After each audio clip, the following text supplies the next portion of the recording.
कुछ जगहें होती हैं जहाँ पैरानॉर्मल घटनाएं ज़्यादा होती हैं। लोगों के अपने अनुभव होते हैं जिनमें अक्सर किसी के खो जाने या लोगों के डरावने किस्से शामिल होते हैं। किसी ने कुछ अजीब देख लिया, कुछ ऐसा जिसे एक्सप्लेन नहीं कर सकते। आज के एपिसोड में कुछ कहानियाँ ओडिशा के खौफनाक जंगलों की है, जहाँ लोगों के कई भयानक एक्सपीरियंस हैं। मैं ओडिशा के एक छोटे से गांव में रहती हूँ। ये गांव दशकों पुराना है। यहाँ एक छोटी सी नहर है जो बरसात के मौसम में अपना रूप बदल लेती है। इस जगह कई लोगों की डूबने से मौत हो चुकी है। लोकल लोग आसपास के जंगलों को भूतिया मानते हैं। एक शाम मौसम काफी अच्छा था और मैं घूमने निकल गई। मेरे साथ इससे पहले कभी ऐसा कुछ नहीं हुआ था। मैं उस हिस्से से होकर गुजरी जहाँ से दिन के वक्त जाती थी। मैंने कितनी दफा यहाँ से उस पुराने घर को देखा है, पर आज मुझे वो कुछ अलग सा लगा। जैसे मैं अकेली होके भी अकेली नहीं हूँ। मैं एक पेड़ के पीछे से झांक कर देखने लगी। वहां एक साया था। पहले लगा कोई इंसान है, पर फिर मैंने उसकी हरकत पे ध्यान दिया। उसकी चाल, उसके शरीर की बनावट काफी अजीब थी। किसी कुत्ते जैसी पतली टांगे, हाथ किसी इंसान की तरह। उसकी सफेद खाल से हड्डियां साफ दिखाई दे रही हैं, लेकिन वो बहुत मजबूत लग रहा है। वो उस घर के चारों तरफ घूम रहा था, जैसे कुछ ढूंढ रहा हो। उसका चेहरा दूसरी तरफ है। मैं उसे देख धीरे धीरे पीछे हटने लगी, और तभी वो जीव रुक गया। हवा में कुछ सूंघने लगा। मैं उस पर आंखें टिकाए आहिस्ता से पीछे हटती रही। वो धीरे धीरे अपना सिर मेरी तरफ घुमाने लगता है, और अब जाकर मैंने उसका वो भयानक चेहरा अच्छे से देखा। उसकी बनावट किसी इंसान की तरह थी, पर चेहरा बड़ा बिगड़ा हुआ सा। आंखें कुछ ज्यादा ही बड़ी और काली। मुझे नहीं पता उसका हुलिया कैसे बताऊं, पर उसकी आंखों में एक भूखी सी झलक मुझे दिखी, जैसे वो किसी भी चीज को निगलने के लिए तैयार हो। मैं ना तो चिल्ला पाई, ना हिल पा रही हूँ। थोड़ी देर उसे देखती रही। उसने एक अजीब सी घुर्राहट भरी आवाज निकाली। उसकी आवाज तेज और ऊंची होती गई। मैंने आज से पहले कभी ऐसी आवाज नहीं सुनी थी, और ना ही उसके बाद कभी सुनी। मैंने अपनी पूरी हिम्मत लगाई और वहां से वापस भागने लगी। मुझे ये था कि पीछे मुड़ के नहीं देखना है। अगर मैं थोड़ा भी धीरे हुई तो वो मुझे पकड़ लेगा। मुझे पीछे से उसके भागने की आवाज आती सुनाई दी। महसूस हो रहा था वो अपने चारों पैरों पर भाग रहा है। जब मैं जंगल से थोड़ा बाहर आई, तो अचानक से मेरे सामने कोई आदमी आ गया। सफेद लंबे बाल, चेहरा मिट्टी से सना हुआ। वो मेरी हालत देख के पूछता है, क्या हुआ? अभी मैं कुछ कह पाती। उसने मेरे कंधे के ऊपर से पीछे देखा तो उसके चेहरे का रंग उड़ गया। वो आदमी तो एकदम से जम सा गया। मैंने उसे एक बार आवाज लगाई, पर वो हिला तक नहीं। मैं हिम्मत करके वहां से भागी और भागती रही। मैंने एक बार भी पीछे मुड़कर नहीं देखा। तब तक नहीं रुकी जब तक मैं उस जंगल के बिल्कुल बाहर नहीं आ गई। रात लगभग हो चुकी थी और एकदम से बारिश भी शुरू हो गई। जंगल से बाहर आते ही एक रेलवे ट्रैक पड़ता है। वो पार करके गांव के अंदर आई। अपने पीछे देखा, बस एक आवाज सुनाई दे रही है। दौड़ती हुई घर तक आई और दरवाजा लगा लिया। मेरी सांसें फूली हुई थी। मैं सोच रही थी उस आदमी का क्या हुआ जो मुझे जंगल में दिखा, और वो क्या चीज थी, इतनी बड़ी और भयानक सी। मैं खुद की गलती पर रोने लगी कि मुझे ऐसे जंगल की तरफ नहीं जाना चाहिए था। सारी रात मैं डर के मारे ठीक से सो भी नहीं पाती। बार बार मुझे उसका भयानक चेहरा नजर आने लगता है। 2 दिन बाद अखबार में खबर आई कि एक आदमी जंगल में बड़ी जख्मी हालत में मिला है। कोई कहता है उस पे जंगली जानवरों ने हमला किया था, पर मैं जानती हूँ उस पे ये हमला उसी भयानक से दिखने वाली चीज ने किया था। आसपास के लोगों से कहा गया कि उस जंगल की तरफ कोई भी ना जाए, रात के वक्त तो बिल्कुल भी नहीं। शायद उस आदमी ने ही कुछ जानकारी दी हो, जिसके बाद लोगों को सावधानी बरतने को कहा गया। मुझे आज भी ऐसा लगता है उस भयानक राक्षस को किसी को तो अपना शिकार बनाना था। अगर तब वो आदमी मुझसे ना टकराया होता, तो शायद मैं नहीं बच पाती। मैंने इसके बारे में अपने दोस्तों को भी बताया, पर उन्होंने मेरी बात का मजाक उड़ा दिया। वो कहते ऐसी कोई चीज नहीं होती। उस दिन जो चीखें जंगल में गूंज रही थी, वो आज तक मेरे कानों में सुनाई देती है। एक छोटा सा इंसिडेंट और है उसी जंगल का। मैं 17 साल का था जब ये घटना हुई। मेरे साथ 2 लड़के और थे। एक जंगल से होते हुए जा रहे हैं। शुरू में तो हमें कोई भी ऐसी वैसी चीज नहीं लगी, पर जैसे जैसे थोड़ा अंधेरा होने लगा, जंगल का माहौल एकदम से बदल गया। मन बहुत घबराने लगा। लग रहा था कि हमने यहाँ आके कोई गलती तो नहीं कर दी। मेरे एक दोस्त ने कहा, मुझे लगता है आगे जाना सही नहीं है, यहाँ बहुत सन्नाटा है। मैंने कहा अभी वापस हो जाएंगे, फिक्र मत कर। जैसे जैसे हम जंगल के अंदर जा रहे थे, हवा ठंडी होती गई। हमारे कदमों की आवाज और जंगल का एम्बियंस माहौल को और भी डरावना बना रहा था। चलते चलते शरीर भारी सा लगने लगा। मैंने कहा वापस चलते हैं। मुझे लग रहा था हम इस टाइम एक ऐसी जगह पर खड़े हैं जहां हमें नहीं होना चाहिए था। अभी इतना टाइम भी नहीं हुआ था, पर हम जहां खड़े थे वहां अंधेरा बहुत गहरा होता गया। चांद की रोशनी भी नहीं पहुंच पाती। यहाँ बदबू भी आ रही थी, किसी सड़े हुए मांस की बदबू। आसपास पेड़ों पर कुछ निशान थे, गहरी खरोचों के निशान, जैसे मानो किसी ने अपने पंजों से खरोचा हो। और इससे भी डरावनी बात ये कि वो निशान ताजे लग रहे थे। हमने फैसला किया कि जल्दी यहाँ से चलते हैं। अभी इतना भी अंदर नहीं गए थे, पर अब रास्ता समझ नहीं आता बाहर कहाँ से जाना है। हमें महसूस हो रहा था कोई हमें देख रहा है। रास्ता भी समझ नहीं आ रहा, वापस कैसे पहुंचेंगे। हमें जंगल के बीच में कुछ टूटी फूटी दीवारें नजर आईं। लग रहा था कोई कुआं है या ट्यूबवेल होगा। मेरा एक दोस्त उसे देखने गया। वो कुआं ही था। नीचे गहराई में देखो तो ठंडी हवा ऐसे छू रही थी जैसे कोई फूंक मार रहा हो। वहां की दीवारों पर भी खरोचों के निशान थे। मैंने कहा जल्दी से बाहर चलते हैं। हमें कुछ बहुत अजीब सी आवाज आती है। पता नहीं ये आवाज किसी जानवर की थी या कुछ और, पर थी बहुत डरावनी सी। इस आवाज को सुनते ही हमारी हालत खराब हो गई। मेरे दोस्त ने हाथ के इशारे से कहा, वहां कोई था। अंधेरे में पेड़ के पीछे से अभी किसी ने देखा। मैंने उसकी चमकती आंखें देखी। मैंने कहा जल्दी चलो, मुझे भी कुछ महसूस हो रहा है, कोई बहुत करीब है हमारे। जैसे जैसे हम वापस जा रहे हैं वो आवाज तेज होती गई। साफ सुनाई दे रहा था कोई हमारा पीछा कर रहा है। हर एक झाड़ी की सरसराहट पे धड़कनें तेज हो जाती हैं। अचानक से बिना किसी आवाज के एक काली सी चीज पेड़ों से छलांग मार के हमारे सामने आ गई। ये आवाज वो ही निकाल रहा था। इतने में कहीं से एक और बड़ी सी चीज झाड़ियों से निकल के उसके पास आ गई और उन दोनों के बीच लड़ाई छिड़ गई। वो बहुत बुरी तरह से एक दूसरे को मारने लगे। और तब जो समझ आया, हम वहां से भागे। वो दोनों भी एक दूसरे को पीछे खींचते और हमारी तरफ भागने लगते हैं। वो हमसे काफी पीछे थे, पर उनकी आवाज यहाँ तक सुनाई दे रही थी। वो रास्ता भी नजर आया जहां से अंदर आए थे। अब दिखाई दिया सामने मेन सड़क है। हम बस कुछ ही दूर हैं। एक जगह तक आके महसूस हुआ कि वो एक सीमा तक ही हमें पकड़ सकते थे। वो अब और पीछा नहीं कर सकते। हमें नहीं पता हम वहां कैसे बचे। वो इतने ताकतवर थे कि अगर हम उनके हाथ आते तो अपने एक ही वार से हमें फाड़ सकते थे।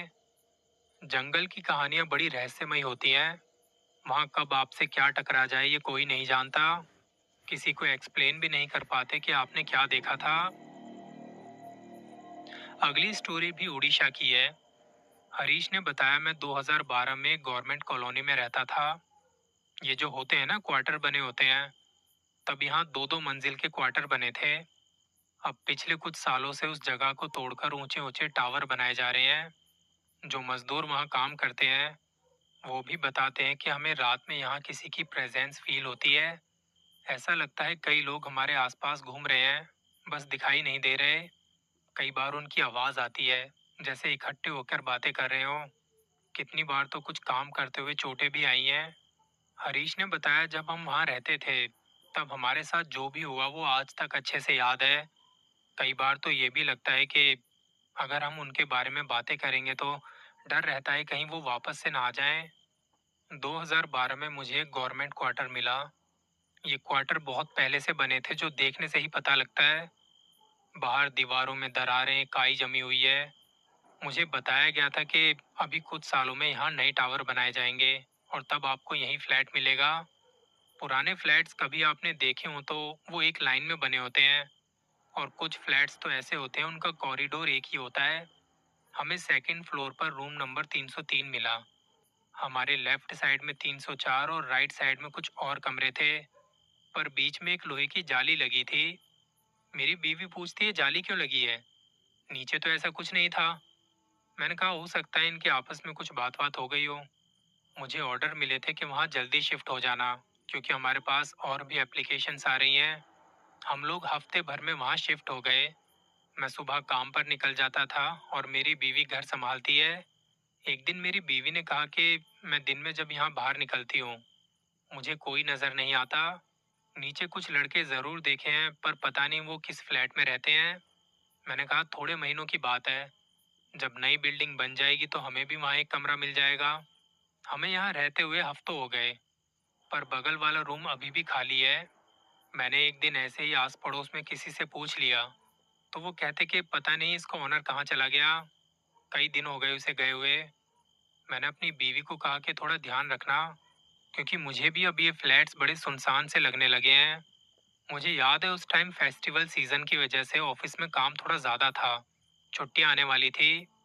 एक रात मुझे आते आते देर हो जाती है। घर आए तो मेरी बीवी बताती है, हमारे बगल वाला रूम जो इतने टाइम से बंद है, उसमें आज कोई आया था। मैंने जब देखा तो दरवाजा थोड़ा सा खुला है।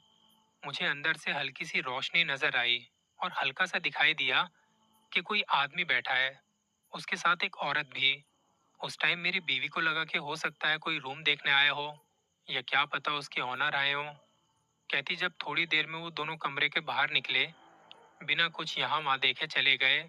दरवाजा भी अच्छे से लॉक नहीं किया। मैंने उससे कहा कि अच्छा है कोई आ जाए तो, इतने सुनसान से रहते हैं ये फ्लैट्स। पर इस बात के हफ्तों भर बाद तक भी वहाँ कोई नहीं आता। एक दिन मेरी बीवी ने कहा कि हमें यहाँ हवन वगैरह करवाना चाहिए, जब से आए हैं तब से कोई पूजा वगैरह नहीं हुई। मैंने कहा हाँ त्योहार भी आ रहे हैं, मैं बोलता हूँ पंडित जी से। 2 दिन बाद पंडित जी घर आते हैं। उन्होंने पूजा वगैरह की, हवन किया। मैं उनके साथ बाहर आता हूँ उन्हें पैसे देने। वो बार बार हमारे साथ वाले रूम की तरफ देखते और चुप हो जाते हैं। मुझे घर के अंदर चलने को कहा। हम दोनों मियाँ बीवी वहीं बैठे थे। पंडित जी बताते हैं आप लोग थोड़ा ध्यान रखना, मुझे इस घर में कुछ महसूस हो रहा है, अच्छा सा नहीं लग रहा। आप लोग कोशिश करो जल्दी से यहाँ से कहीं और चले जाओ।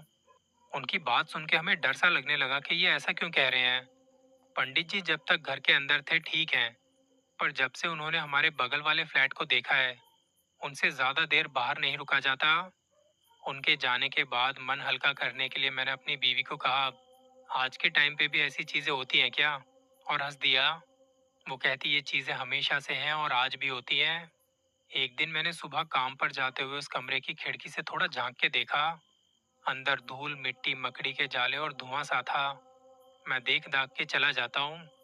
शाम को जब मैं घर लौटा और बाहर जूते वगैरह उतार रहा था, यही कोई 8 बजे की बात है, मेरा ध्यान उस कमरे पर गया।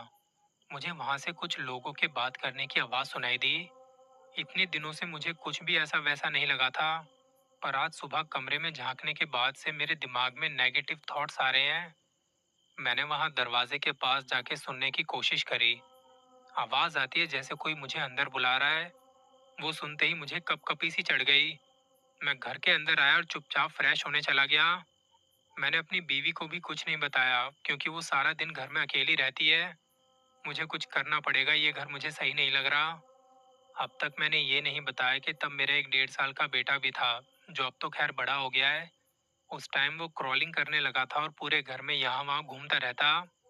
एक दिन वाइफ कुछ काम करने लगी और उससे दरवाजा खुला रह गया था। उसे आवाज आई बच्चे के रोने की। वो दौड़कर बाहर आई और देखा तो वो 304 रूम के दरवाजे पर अपने दोनों हाथ रख के खड़ा है और रो रहा है। उसने आवाज दी बेटा यहाँ हो, पर वो बड़ी बुरी तरह से रोए जा रहा है। वो भाग के उसके पास गई तो देखा कि बच्चे के दोनों हाथ दरवाजे पर टिके तो हैं, पर वो उसने नहीं टिकाए हुए। ऐसा लग रहा था जैसे दरवाजे के अंदर से कोई उसे खींच रहा हो। उसने बच्चे को पकड़ के पीछे खींचा तो पकड़ और मजबूत हो गई। फिर उसने झटके से और जोर लगाते हुए पीछे किया। वो रोए जा रहा है। उसकी माँ ने देखा कि उसकी दोनों कलाइयों पर हाथों के निशान छपे हैं। ये देखते ही उसे बहुत घबराहट होने लगी। वो घर के अंदर बैठी बस मेरा इंतजार करती रही। मेरे पास फोन भी किया था, मैं तब मीटिंग में था और हमारी बात नहीं हो पाई। शाम को जल्दी निकलने के चक्कर में मेरे दिमाग से ये बात निकल गई। जब मैं घर पहुंचा तो उसने मुझे ये सारी बात बताई। अब तक तो चीजें थोड़ी कंट्रोल में थी, पर अब बात हमारे बच्चे पर आ गई। मैंने कहा कि हमें जल्दी ही ये घर खाली करना होगा, पर समझ नहीं आता किससे क्या बताऊं, क्या कहूं। रात में हम साथ बैठे सोच ही रहे थे कि बाहर कॉरिडोर से बिल्ली की आवाज आई। यहाँ आने के बाद पहली बार ही किसी बिल्ली की आवाज सुनी। बच्चा सो रहा था और वो भी उठ गया और रोने लगा। बिल्ली हमारे दरवाजे के बिल्कुल बाहर खड़ी है। उसकी परछाई दिखाई दे रही थी और तभी एक और परछाई दिखी जो धीरे से बिल्ली के पास आके रुक जाती है। हम डरे सहमे से एक जगह बैठे रहे और देखते ही देखते हमारे कमरे के बाहर दो और परछाई आके खड़ी हो गई। तब मैंने अपने दोस्तों को और माँ पापा को फोन किया।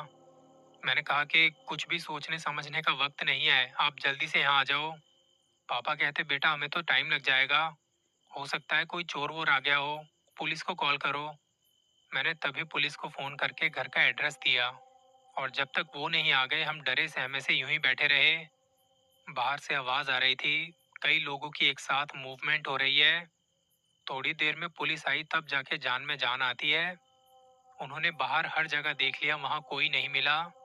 उस रात में एक दोस्त के घर पे रुका, माँ पापा भी वहीं आ गए थे। मैंने ऑफिस में बात करी कि हमें ये फ्लैट खाली करना है। अब गवर्नमेंट तो ये सब नहीं मानती। उन्होंने कहा अभी आप कोई और घर देख लो, क्योंकि हमारे पास अभी कोई फ्लैट खाली नहीं है। तब हमने एक कमरा किराए पर लिया और वहां शिफ्ट हो गए। मैं आपको उस लोकेशन का नाम नहीं बता सकता क्योंकि बहुत लफड़े हो रहे हैं आजकल लोकेशन के नाम पर, और वो जगह है भी बहुत स्कैरी। आज भी वहाँ काम करने वाले मजदूरों ने कई एक्टिविटीज के बारे में बताया है कि हम जब भी काम करते हैं यहाँ कुछ ना कुछ फील होता है, चीजें इधर उधर हो जाती हैं। बहुत लोग इन बातों को नहीं मानते, वो हंसते हैं, मजाक बनाते हैं, लेकिन ये चीजें होती हैं और इतनी खतरनाक होती हैं कि अगर आपके पीछे पड़ गई तो शायद बचने का मौका भी ना मिले। आज के एपिसोड में बस इतना ही।